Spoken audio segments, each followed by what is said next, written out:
So yun mga paps, for today's video, magluluto tayo ng pinapaitang kambing, no? So meron tayo ritong mga nakachop na yan, ano? Napakuluan na natin yan, ano? Bali mga piyesa to ng kambing, ano? Merong bituka, baga, tapos merong puso, no? Tapos yung mga maliliit na bituka, no? So pinakuluan natin kanina yan, tapos ginayat-gayat na natin ang maliliit, ano? So malinis na yan, nakaprepare na yan. So para sa ingredients na lulutuin natin, meron tayo rito bawang.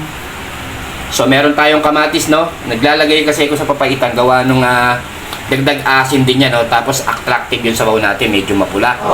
Tapos meron tayong luya. Tapos meron tayong siling pula at siling berde, no? Tapos may sibuyas. Tapos gagamitin natin paasim, sinigang na powder, ano? Sinigang mix. Kasi wala tayong mabilang kamyas, ano? Tapos meron tayo ritong purong papait ng kambing, ano? So, proceed na tayo para mapagsimula tayo magluto, no? Let's go!